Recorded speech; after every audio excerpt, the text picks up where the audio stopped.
Before we get going, I want to bring in my good buddy and colleague here, Felipe. How's it going, Felipe? Hey Greg, how you doing?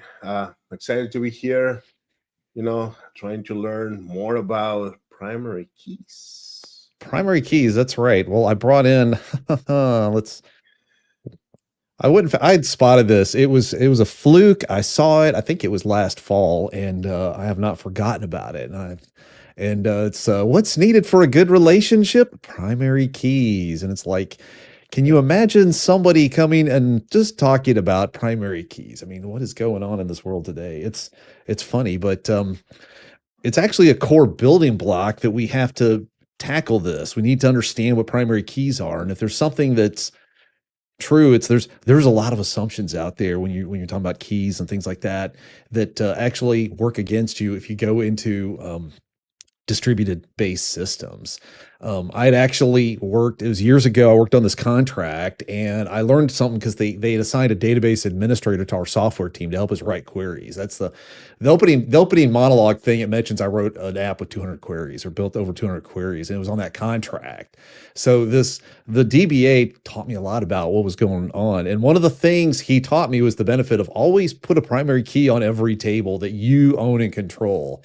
We're going to talk about it in the content here, but on one of the tables, some program manager or tech lead talked him into using one of the existing columns. I believe they had something on that contract. They had something called a universal service identifier. I mean, identifier, it's an ID. It sounded good. They called it a USI, universal service identifier. It's just a serial number, but he relented and agreed to make that the primary key. And would you know it, within a year of adopting that, the keys had to be updated. So a key for a given row got updated. It turned out those identifiers had versions. So suddenly they're having to roll and have new versions out, and it rippled and it caused headache. And I remember him grumbling, saying, I knew I should have made an opaque primary key that was not part of the data set. I knew I should have done it, but I let them talk me out of that. And so I never forgot that lesson. I said, well, okay, you made the mistake and I'm learning the lesson. And so I try to share that mantra with other people that I go to. Let me go to, we've got some content here. Now, this is more of our fun, wonderful wheel and dealing content that we have built for our instructor-led training, and we're bringing it to you. This is for our application developers is where it's aimed at, but it's beneficial to everybody, whether you're an app developer, an operator, a developer, a DevOps person, wherever you are. It's good to understand a core underpinning of what it means when you're talking about primary keys. And there's two general types of keys. What we're going to first go into is, I'm going to put it up here, is what's called natural keys. And these are keys that you find in the data. Now, what are some requirements that we have when it comes to keys? Well, first of all, what is a primary key? It's a reference to a row of data. It's basically the handle that says, I got this primary key, and through it, I can sit there and go find a row of data somewhere in the database. Whether that's the application has it or it's linked in another table as a quote foreign key is beside the point. It's your unique handle on a given row of data. That's why one of the hard requirements for any primary key is it has to be unique. If it's not, then it don't work, because you can't have two rows with the same primary key. Now, let's go look at an example here. Let's pretend we have a database. We're continuing with our paradigm. If anytime we bring up the slides, you may notice we have a common paradigm. The idea is we're looking at either a library or a bookstore, basically an entity with lots of books in it. In this case, like a bookstore. So the rightmost table on the screen here is a books table. When you're selling books through a bookstore, you have orders. And when you have orders, somebody is making the purchase. And so we have users. So here we have a very simple database with a user table, an order table, and a book table. And each of them has a little key icon in one of the columns, a primary key. And so the question arises quite naturally, well, I'm designing these tables. I may know what the data is. For example, I know the book table is going to have titles in it, or author names or publish dates, what have you. The order table is going to have things like the date, the invoice ID, the status of its delivery, that kind of thing. And the user is going to have things like the user ID, and maybe they'll have a password if it's persistent like that. All these things need primary keys. So I know what some of the data is going to be, but what about choosing the primary keys? So let's go focus in here on the book table specifically. Now we can have, I mentioned several columns, but we're going to use a very simple example where we have a title and a publisher. And in this case, I have a list of books, just a sample. You can go make up your own example, but in this case, we have a copy of several books: 1984, Beloved, Dune, Hatchet, It, or Sapiens, and with their corresponding publisher. Now, one thing we can do here is we know that from a CockroachDB perspective, and we covered this in a previous episode of Select Star, is that CockroachDB is going to take this table, this conceptual table of data, and it's going to chop it up. It's going to split it up into ranges, into contiguous chunks, or I should say ordered chunks, not interleaved or anything like that. And for now, just for discussion purposes, we can assume that the book titles are unique in this case. And I'll explain why we're making that assumption right now. But in the real world, you can actually have two different books with the exact same name. And actually, my wife discovered this when one of her first novels that she published happened to have the same title as somebody else's book, and that was a weird collision to contend with. But for our example, let's just pretend that all the book titles are unique. So somebody may say, why don't I make, if the requirement for a primary key is uniqueness, why not make the book title unique? Well, let's do a little bit of data analysis on what that means exactly, okay? If you actually look at the first letter of a given book title, there's certain patterns that emerge. There's not a lot of books that start with the title with the letter X, okay? You'll find like 1 in 6 books actually start with the letter T, probably because of the word the, right there, you can imagine that. But there's other, on this table, we can see that the letters T, A, O, I, S, and W comprise what must be 20, 30, 40, 50, 60%, well, here it says about 55% of words start with these 6 letters. So there's a pro in the fact that the primary key, or a tentative primary key, is naturally occurring in the data. We could use it. We know that it's unique in this context, so we could use it right away. But a big con is that this is an uneven distribution. And when I say uneven, the data is unevenly distributed in which it groups in, and that can lead us to an uneven load distribution when it comes time to actually insert this data into CockroachDB ranges, when it starts doing ranges. Let's talk about what actually happens when you're inserting a row of data. So when you're inserting rows of data and let's assume we're going with the title as the primary key, the application client, whatever the app is, whether it's on somebody's smartphone or web or a browser on a machine, they're going to come into the CockroachDB cluster and look at it's going to hit the load balancer. The load balancer is going to randomly route them to a particular node. In this case, we're demonstrating on the diagram that we have 3 different nodes. You could imagine a multi-region cluster where we have a node in San Francisco, another one in New York, and the third one's in London. And so we're going to hit it, the load balancers. The first insert operation is going to go to the first node. If we assume a dumb load balancer, this is going to round robin between them. The first insert goes to the first one, and somebody's trying to insert a book title that starts with the word talk. Well, it starts with the letter T, and since ranges are sorted and contiguous and not interleaved, the leaseholder for that range, it's going to end up to be over in London. So the node in San Francisco has to route the insert all the way over to London, okay? At the same time, another client is issuing an update call on a different book, a book that starts with the word the. Remember, I mentioned the is a common prefix for book titles. So that query, that operation comes in on the second node. Well, the second node that's in New York receives the request, but because it starts with the letter T, it happens to be needs to get routed to that same leaseholder over in London, so that this request gets routed to London. And while that's happening, we now have the third node. Somebody is issuing an insert call on another book that starts with the word time.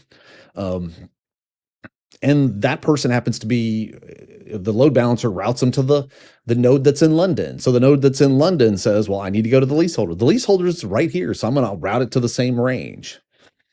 Now, I realize in just saying all this that what's actually, if you're looking at the screen and not listening to it on audio, I may have jumbled up which node it hits, which node has time, which node has talk. But fundamentally, you have 3 updates or inserts coming in. They happen to be spread across 3 different nodes, but because of the uneven distribution, all 3 of these write intents are getting routed to the same range. So now you have 3 updates or 3 write operations are getting shuffled over to the same node in London. And this is what we call a hot range or a hotspot. That's when you have a high number of reads and writes. And part of the whole reason for using a tool like CockroachDB for a distributed database is we want to distribute the load across the enterprise and try to have a more even random distribution like that. And the first step in doing that is to have a random distribution of primary keys.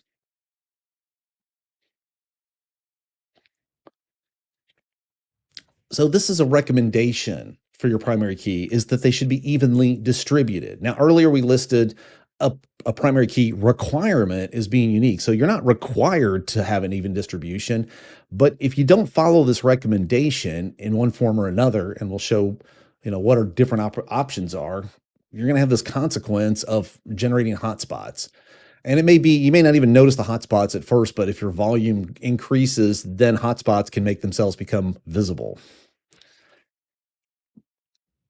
So let's look at another opportunity here for maybe a different primary key. So on the screen here, we have a big create table statement. So let's look at the columns for this book table. Now, in this case, we're going to have an ISBN. ISBN essentially is a serial number in the publishing world, and it's controlled by a particular entity that issues ISBNs. You can just think of it as it's just like it's a primary key before there was even online databases. So a book probably has a 13-character ISBN. It has a title. It has a last name, first name for the author. This is a simple thing too. We're talking about books with one author. We're not going into a book that has multiple authors or an author with multiple books. We're not going into that today. We're just talking about, let's talk about simple data structures. But then typically a book has a publishing date. Maybe it has the number of pages listed. And then right here, it's declaring what's the primary key. What if we made a composite primary key where we combine the publishing date, the last name, and the first name? Let's think that through. First off, that should work. That should generate a element of uniqueness, because what are the odds that the same author is going to publish 2 or more books on the same day, on the same publishing date? Probably slim to none, unless there's some kind of administrative process where the author is bringing over 100 books from another vendor and is wanting to insert them into this system all on the same day. But that's not the publishing date. Okay, that's an administrative feature. So we can assume that in this context, that's unique. Publishing date plus last name plus first name is unique. This is also another natural key. It's found in the data. So it technically works, but now we need to assess, is this a good idea? So let's look at an operation we might run, okay? Here we have a select operation. Let's select title comma price from book. We want to look up the prices for things, and we're looking for all the books by Stephen King, and we're looking for things published in the 1990s. So we have a pub date between January 1st, 1990 and December 31st, 1999.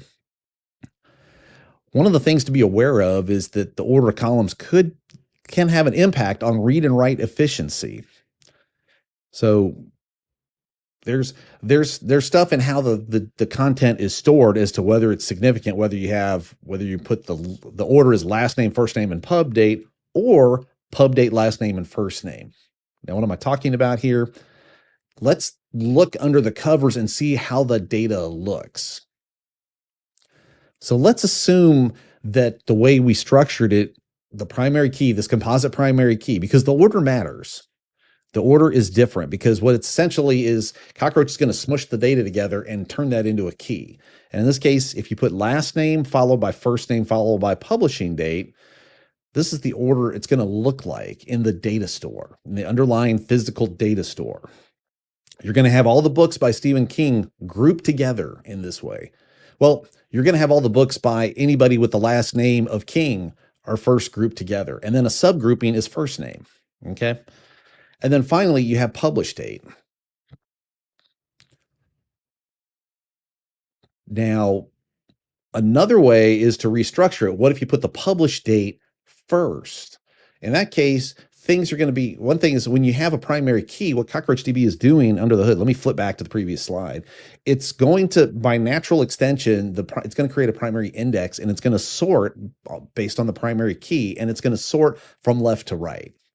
This is how it's going to store it in the underlying KV data store. And so when you have the last name, you have the last name and then the first name and then the publishing date. This is how stuff's going to happen. If you start having a lot of authors with the same last name, are you generating a hotspot because they're all going to be grouped together in the same range?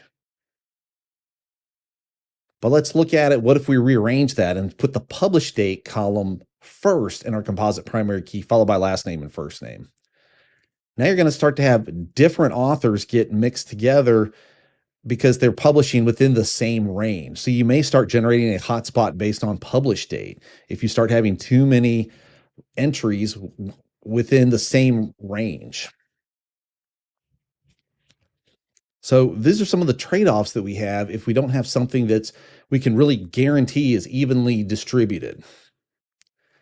Now, there's other natural columns that people ask questions about. You remember at the beginning, we mentioned that we have a book table and we have an orders table because people are placing orders for books. And we have a user table because users are buying the books. So we need to store the user data. Well, what about in a user table? Could we use somebody's email address as their primary key? We know in general that email addresses are unique on a per user basis. So you can't have two different people with the same email. All right. Now, I understand email addresses, I think according to the spec, are not case sensitive, but we're not talking about that right now. We're talking about, can I use an email address and uniquely spot somebody? We could also say they're relatively random because there's book titles tend to line up with lingual patterns, but names are not quite that much, not quite like that. Email addresses even more so. So, if my customer, Jim Bob Joe, is ordering something, his email address could be, slipperyfish@gmail.com, something like that. That's kind of random and slapdash, if you will. It's also part of the data, so it makes it a natural key, but it raises the question, are people able to update their email addresses? So what if you have this customer that's placed dozens, hundreds of orders over the past, and then they want to update their email address? What do you do to manage that? What's the consequence of having to update a primary key like that? What if it's referenced in lots of tables and it generates a lot of effort to update all the links back to that user table? And the question arises also, why would the primary key be appearing in other tables? That's something we're going to go into a little further. But essentially, if we're going to have a PK, for example, we're going to put this user at XYZ in the user table, we have to put it there. It's a required field, okay? We need to put it in the table at the left. But we're also going to have to store that primary key in the order table. That way we can link the book to the user in a given order. Like the user Jim Bob Joe is ordering 1984. And so you need to have both pieces of data in existing order. So there's got to be a reference to that primary key captured as an email address. And this is where primary keys start to gain their benefit. And our opening joke was, what's for a good relationship? Primary keys, because primary key is this way to link a row of data in one table to a row of data in another table. And in this diagram, we kind of depict this. This is what a foreign key is. A foreign key is a primary key from some other table is stored in this table as a way to reference. So in this case, we have an order. The order table, let me get this straight, the order table is going to have its own primary key to track a given unique order. But it's going to have a foreign key back to the user table, and it's going to have a foreign key over to the book table, which is just another primary key. Now we call this referential integrity, and CockroachDB automatically ensures that when we declare it properly in the table definitions. There's a certain amount of cost to maintaining that. We're not going to talk about that here. But the idea is, what happens when at that diagram, what happens if that user decides to update their email address?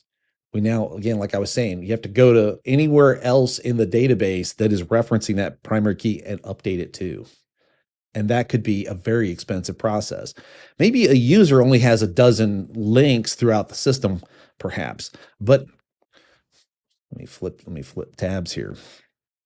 But it's very easy to run into a situation like an operational system where you may have, this user logged into the system, and this user was interacting with all the systems. And as event action was happening, as events are being published in the system, they're flowing around. Every event may be linked to that user. And so now you have all this operational traffic that's getting stored up in database tables. And so maybe, if it's somebody that's been working on this contract for 7 years, there could be hundreds of thousands of rows of data linked to that particular user from an auditing perspective. What happens if they update their email address and the email address was the primary key to refer to that user ID? You now got all these foreign keys linking it. That's a huge update. And that's why the suggestion is to go make it.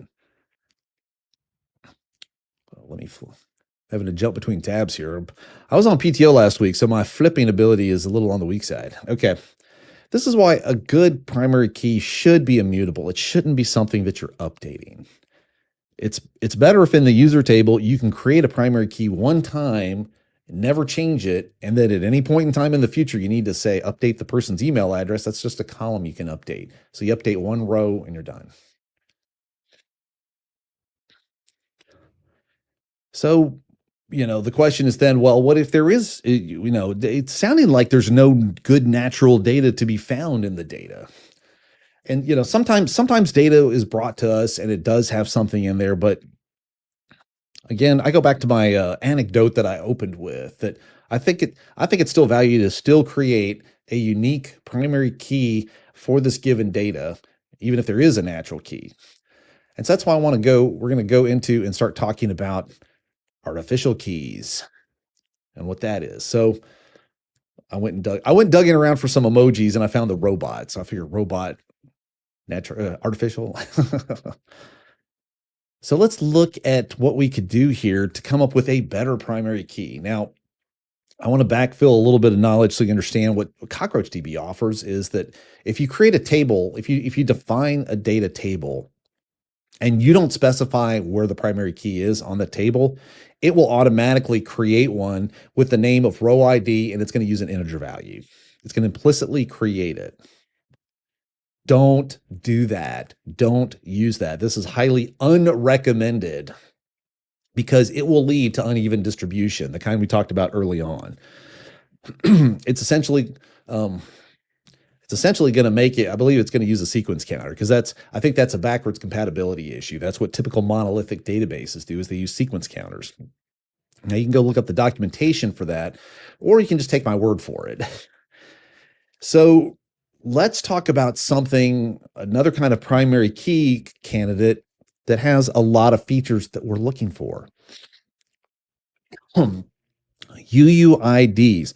Was that universally unique identifiers? In fact, there's a specification that governs the format of UUIDs. Okay, you can go look it up. There's actually multiple versions. I think they're on either version 4 now, maybe something like that. So you can use so first of all, in this diagram here, this SQL statement, we're declaring a table and we're specifying a column, UID. You can call it what you want to, ID, book ID, UID, follow a consistent convention, but we're specifying the type of this primary key is UUID. But we're doing more than that. We're saying this is the primary key with the words primary key. This is one of the reasons I like SQL. It's kind of straightforward. But we're also saying it's default. So primary keys have two characteristics. They have to be unique. And what was it? I was going to say the other thing. I can't remember what the other. Oh, non-null. They can't, and not empty. A primary key is a required column. But we have this thing called the default. So we can default it and say if you're trying to do an insert on the book table and the UID field is not offered, there's several functions you can pick from. Run this function to generate the primary key for you. In this case, we're using a function called genRandomUUID. It's a generator function, and it will actually create a UUID on the spot.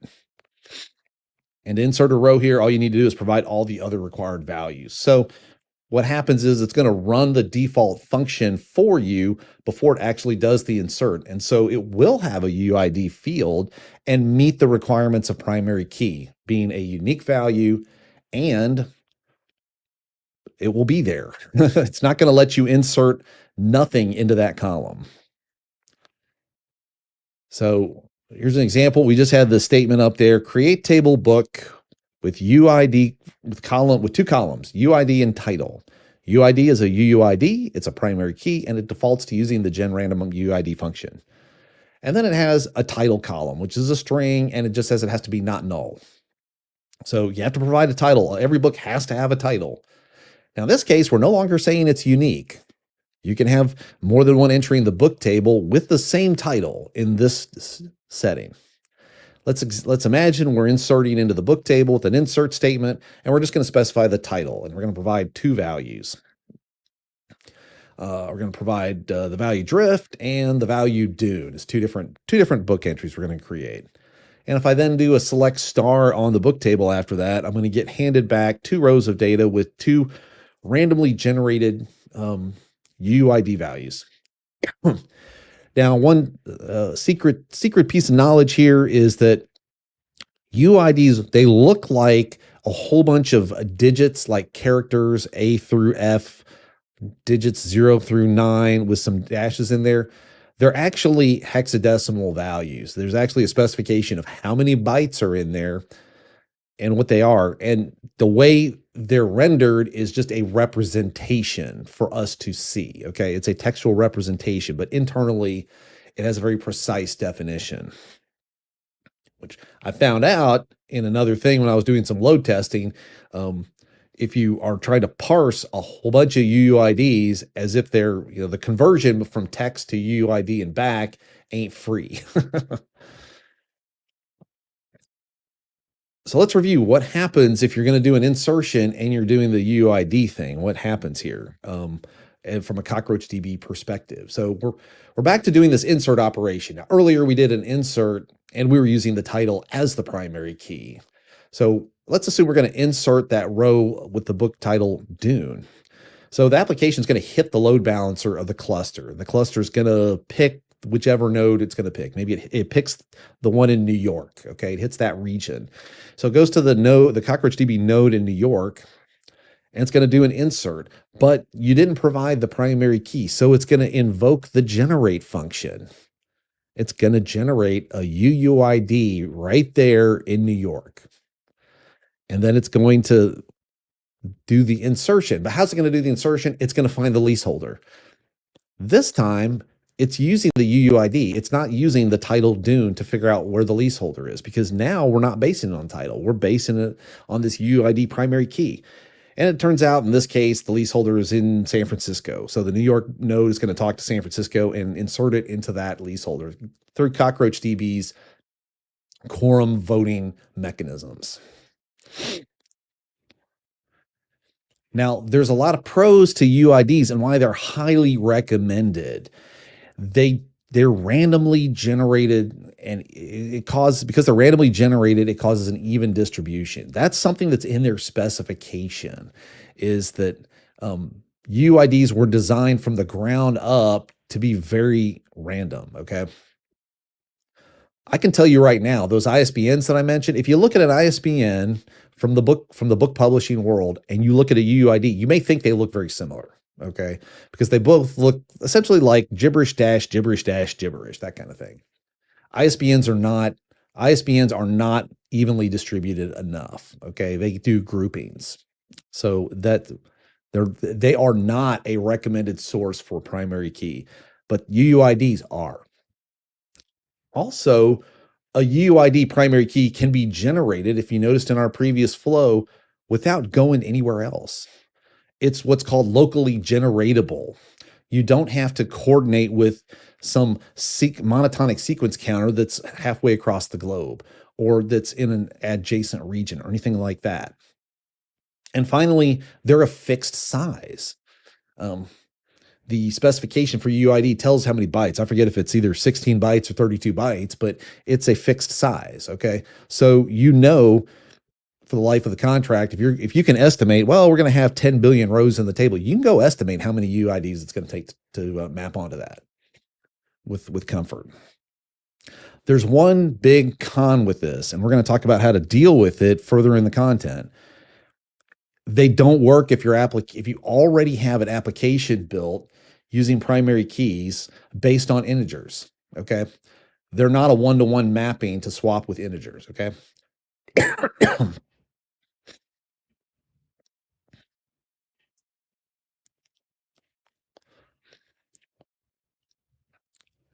Now, something that a lot of people are probably familiar with, if you've been working with relational databases for any amount of time, are sequence counters. So we've seen these oftentimes. You have some kind of sequence counter. Basically, it's called monotonic, which is math speak for goes up, is always increasing, never decreasing. I've also heard the term Einbahnstraße, which is German for one way. One way, it only goes up. So you can go create a sequence counter, and oftentimes either in a database, they may have a single sequence counter to feed everything. So everybody's coming to the same sequence counter, or you have a sequence counter for each table. I've tended to see the latter more often than the former. The former is kind of like with a toy database. But if you go create, so we're talking about our book table, you can go create a sequence counter. Essentially, that's an integer value. And every time you hit that sequence counter, it increments by 1. Very simple, very, very easy to grok. And you can go define that. And there's a function for that. So we talked about defining a primary key. I don't know why this particular example doesn't say ID int primary key. That should probably be in there for a real database. It says default next val. So there's a function called next val whose sole purpose is to go to sequence counter and get the next value and bring it back to you. And sequence counters have this phenomena that every time you select from them, they automatically increment themselves. It's like an atomic operation. You hit it up, it increments, it pulls out the value, increments it, and then hands you back the value. And so 2 people hitting it are blocked. So it can only hand out 1 at a time. And then you do your insertion, and it's been populated. So these are everywhere. I mean, this has been the story, probably relational databases for the past 20, 30 years. We use sequence counters. The thing is, it's a bad practice in distributed databases. Maybe you've already heard that. Somebody may have already mentioned that. And you may be like, why? Why is it a bad? It sounds pretty straightforward. And this is why we're going to go into the details of monotonic counters versus UUIDs. What's the trade-off of that?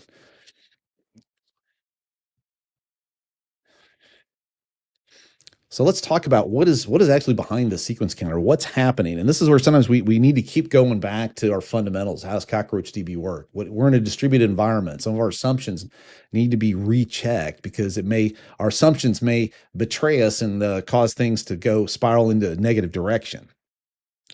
So when you do this SQL statement on Cockroach, you say create sequence, book sequence, increment by 1. What it's actually doing, it's creating a table. Now, in this case, we're saying create table book, and we're referencing next valid book sequence. And when you fetch from it, you can actually select against the sequence counter. Okay. There's usually an operation where you can select next val. I think it depends on what database you're talking to. But anyway, fundamentally, you can say go to that sequence counter. I'm selecting against it, but it's a table with one row in it. Okay, and that's the way it's designed. Now, remember what tables are in CockroachDB. Tables are converted into ranges, and ranges are then replicated so that updates can be coordinated, so we can have our high availability, our resilience. So there's only one range in this. It's a range with one row in it, and every range has a leaseholder. So one of the nodes in our multi-region configuration is going to be the leaseholder for this, and is going to have to coordinate all updates. When you invoke the next val function on that thing, which is just a shorthand for going to the table and fetching and incrementing, it's going to lock the table while it increments the last value. And if the table's locked, it's blocking people, okay? It's either blocking you because somebody else is currently fetching from it, or while you're fetching, it's blocking everybody else. Now, if there's one or two actions at going per minute, maybe that's not a big deal, but a lot of people that come to CockroachDB are building huge systems. Their systems have grown to where they need our distributed software. And so typically you got huge volume hitting the sequence counter, and locks ain't good in that context. So let's look at how the sequence counter works from a CockroachDB perspective. So somebody comes in and they're doing the insert operation. They're inserting the title of Dune, and they come into the gateway node. They're going to do it right there. It's going to execute while they're in that node. They're going to execute that next val operation to get the sequence counter, because they're going to get that before they're actually going to do the actual insert operation. Well, what does it take to basically you're doing a select star on that sequence counter. It's got to go to the leaseholder. Where's the leaseholder? If you're in San Francisco doing the insert, that's your gateway node, but the leaseholder's in London, you're going to London. You're making a network call. So you're making a network call. That's not cheap. And you're locking a table.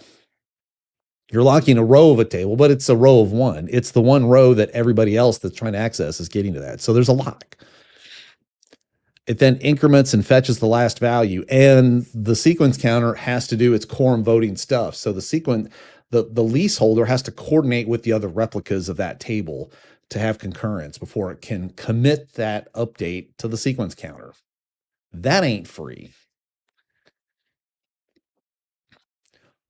So kind of to summarize here, some of this. Yeah, okay. I had to fiddle with the settings here a little bit. Some of it runs off. Okay, so we can see all the text. So basically step 2 is now that you've gotten the value back to the gateway node, you can then finally do an insert. And so the first half of what we talked about, this previous slide, we're talking about the cost of simply managing a sequence counter, okay? That's the first half of the problem. That's an expensive operation just to guarantee uniqueness. But there's more. So now we're inserting a row, and the sequence counter has handed us the value of 11. So we're going to insert the book Dune, and we're going to assign it the value of 11. Well, what was the previous row that just got inserted? We're going to assume it was the book Drift got inserted right before this one. It's got the value 10 because that was the previous sequence counter value. Well, if we just inserted PK10 and now we're inserting 11, and if ranges hold contiguous ranges of data, this insert is going to the same range that the last insert went to. The leaseholder node for this range is going to be, unless we happen to be right at the point where the range has gotten too big and is being split. But basically, we're inserting a row here, and then the insert that's coming after this one will be row 12, and then 13, and then 14, and they're all going to route to this range. And this generates a hotspot. Imagine 3 inserts are coming in, okay? We're inserting, one node has 2 inserts coming in. We're inserting a book titled Egypt. We're inserting a book titled Emma. Somebody else is inserting Fury. inserts are coming in everywhere. The sequence counter just incrementing 1, 10, 11, 12, 13, 14. They're all going to get routed to the same range. And what did we say earlier? Reads and writes that focus on the same range are hotspots or hot ranges. And that's not good. So not only did we have a network call and coordination of a value, we're doing this. Well, you're like, Greg, what's the deal here? I mean, we've got an issue where we need to, it's like, I've got this system. I can't jump to UUIDs because that's not on the table because I already have an existing system. What can I do? Well, we do have a workaround for that. Let me check in. We do have some people chimed in. We got Piyush wanted to say hi. So I wanted to say hello to you, Piyush. I was glad you're able to be here. Before we get back to the show, I do want to remind everybody that today's episode of Select Star is brought to you by Cockroach University. If you want to get a chance to get your hands on CockroachDB and play with it for free, you can either scan the QR code that we're showing here or go to university.cockroachlabs.com. There's a bunch of great content to introduce you to CockroachDB, and you get to play around with it, and you get to play around with a real instance of it running. So while we're here, hey, smash the like button if you're getting value out of this. Let me go click this. So there is a solution, since the fact is, well, I need to deal with counters, but I don't want to be generating hotspots. Well, one of the things that CockroachDB offers is a caching solution. So every node is able to actually go and grab, well, not every node, every connection on every node can go grab more than one sequence. So first of all, there's the network cost to go talk to that sequence counter whose leaseholder may be on a different node than you. You can go to that leaseholder and say, don't give me one key, give me 10 or 100, whatever. Give me a stack of sequences, of sequence counter values, and it'll increment by 10, So in this case, we looked earlier at the create sequence statement, create sequence, book sequence. Now we had increment by 1. There's another clause, cache 25. In this case, every node, when it does the first insert statement, it's going to make the network call. And then it's going to say, give me the next 25 values. So the sequence counter is going to go, here you go. So that'll still be one operation. So that kind of takes the network call and cuts the cost of the network call down significantly. It reduces it by, I think, 96%. So that helps with that part. Now, there's also a consequence if that particular node shuts down or the connection is lost, whatever, basically those values will be dropped, okay? But every time now you're doing an insert, it's able to check the cache and say, well, hold on, I'm doing an insert. Is there already a cache value here? If so, it doesn't have to make the network call because that sequence counter's already been claimed and nobody else can get it. So that handles that problem. And if there's a cache miss, in other words, if you happen to have used up the cache call, it'll go back out and coordinate to grab another 25. Okay. So that's handy.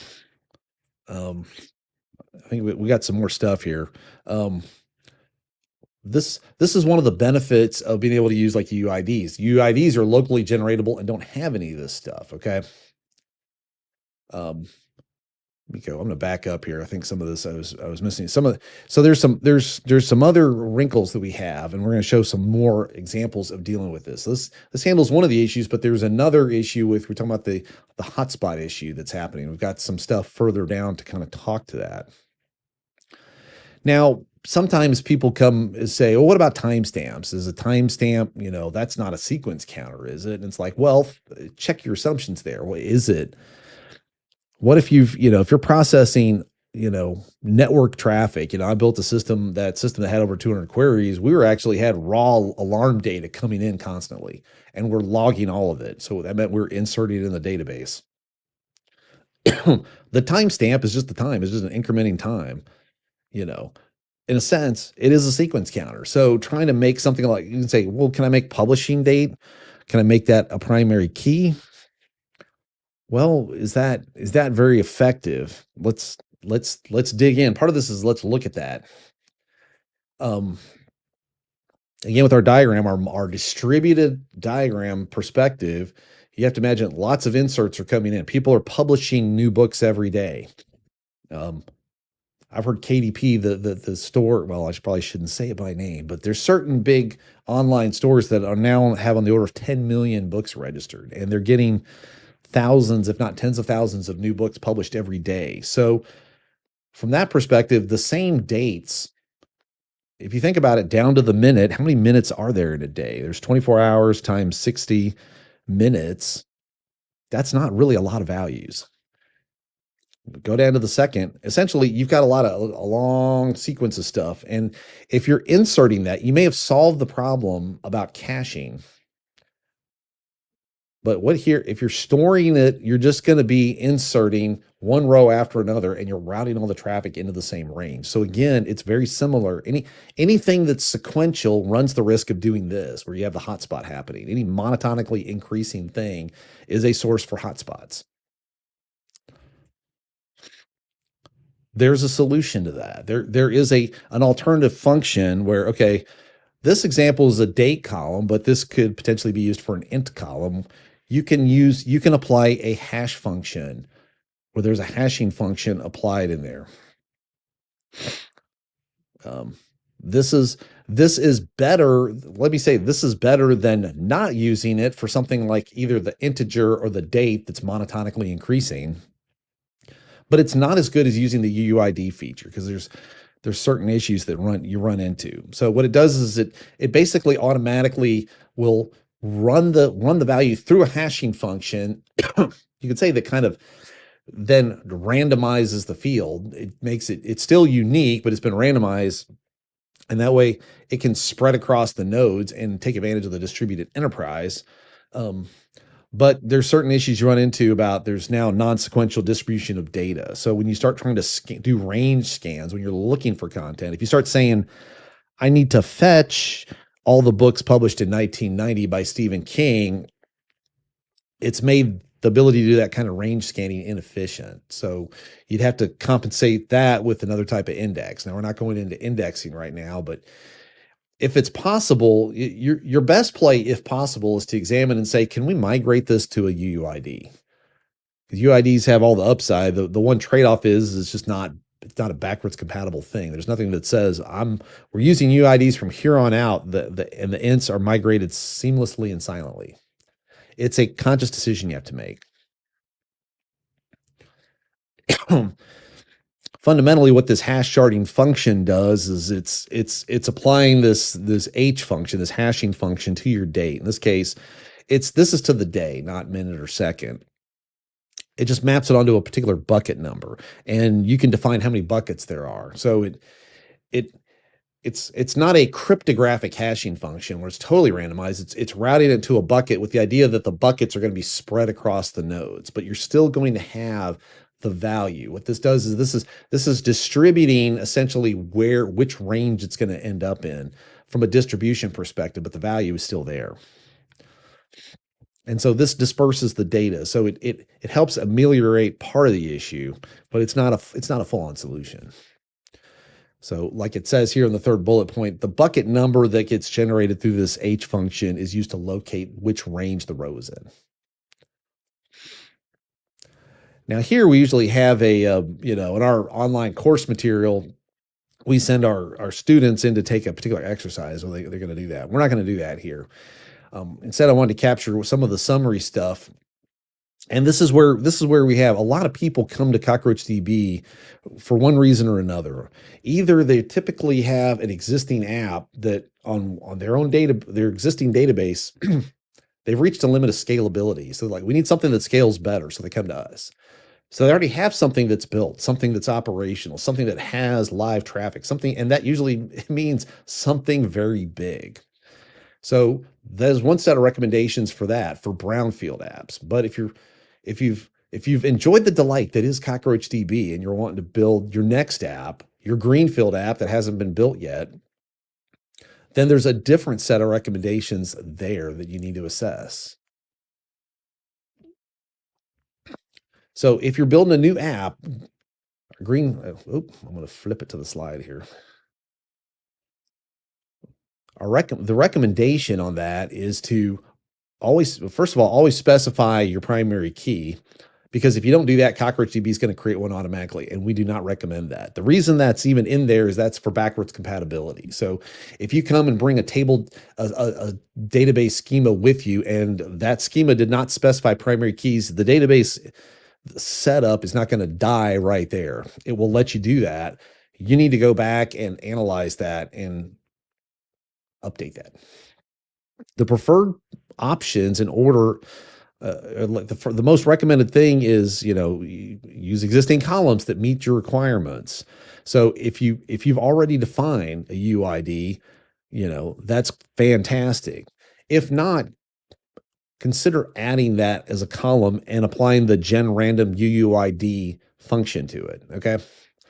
That way you can still be inserting the data, and CockroachDB will handle the generation of the UID field for values for you.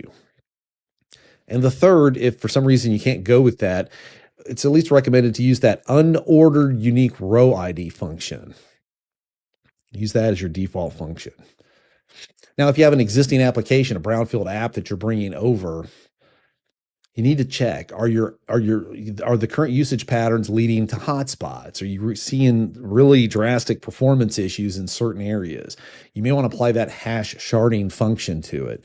That way you can still maintain whether you're using integers or dates or whatever, you can do that, but at least it can help spread the load across different nodes to different ranges is what it's going to do. It's going to change, instead of having them all line up into one range or group into chunks of ranges, it'll better spread it across the ranges.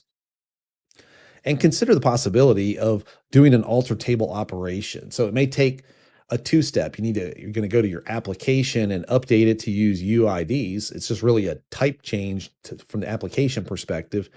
And at the time you roll out that version of the app, you may need to be able to handle the situation is issue an alter table. Now, if you're doing an alter table to change the primary key to a UUID, there's documentation to talk about how to go through that. That's not a free call. It may take more than a few seconds to carry out. If you're updating a table with millions of rows, you need to handle the circumstance of the migration is going to take the time that it takes, and your app needs to be able to roll with that. So you may want to be sure to put in a little time, an extra test time, and maybe generate some test data to see that your app can handle that migration. Okay. There's also a whole different set of requirements and whatnot when you're talking about bulk loading data. So another facet of I'm bringing this app from another system over here is not only do I have a schema, I have a batch of data. I have tons of data. This table has 100,000 rows. This table has 10 million rows. This table has 1 billion rows. So there's another section of our instructor-led training that talks about bulk loading data, bulk operations in general. So you may want to look for things like caching, randomize. You may, if you're having to load stuff and it's in order, you don't want to generate the hotspots. So you may need to randomize the insertion order. Another thing is when you have foreign key referential integrity turned on, if you're checking a single row while it's being inserted or updated, okay, no big deal. But if we're talking about inserting 10 million rows of data, you may want to just turn off foreign keys, essentially drop foreign key references, drop indexes, load the data, and then turn all that stuff back on. And this is something I heard 25 years ago. This is not a radical thing to do from a database maintenance perspective. This is what people have been doing all kinds of. It's turn off all the checks, get the data in there. These things are to help you. They help provide guarantees, but as long as you know the data is solid, it was already referentially checked on the old system. You bring it in, turn off the checks, insert it, put the checks back on, and you can always do post bulk loading operations just to double check everything to be safe. That's a fantastic approach to take. So, the thing to remember here with the nature of the beast is that there are no hard and fast rules. Everything is about trade-offs. It's what fits the circumstance, and so that is the whole point of what I want to do in the show here is make you aware of what's happening, understand what's doing, so you can make the decision on how to proceed with that. Rules of thumb work until they don't. So, and a lot of times you're having to either look at, well, what kind of path, what am I optimizing for? Well, this table needs to be optimized from a read perspective, but that table is more about writing data. There's also cardinality issues with, well, this table I'm always reading, the queries against this table, we're usually fetching no more than 10 rows, but from that one, we're fetching, 100,000, that kind of stuff. And look at, what's your churn rate for loading data, stuffing, inserting, injecting data, all this kind of stuff versus what kind of range scans you're doing. So this is all the kind of stuff that happens that makes it's not trivial to make these decisions. I'm gonna scratch it here with the so it's one more exercise if you've signed up for ILT course. So fundamentally, I wanted to let you in on the game as to what does it take to build a good relationship with your data. You need to have an understanding of these fundamental primary keys. Now, if you like the show, I invite you to go subscribe to the channel, and you can also catch the show. It's now, when the show's done, I grab the copy of it and I drop it on and publish it as a podcast, so you can catch it in audio format. So you can also look for Select Star Show on your favorite podcasting platform, whether that's on Apple Podcasts, it's on Amazon Music, iHeartRadio. There's several platforms. So you can go looking for it and catch it and tell all your friends about it too. So smash like, and thank you for being here today. This episode is over, but your learning has just begun. Visit CockroachLabs.com to find all kinds of content to expand your knowledge.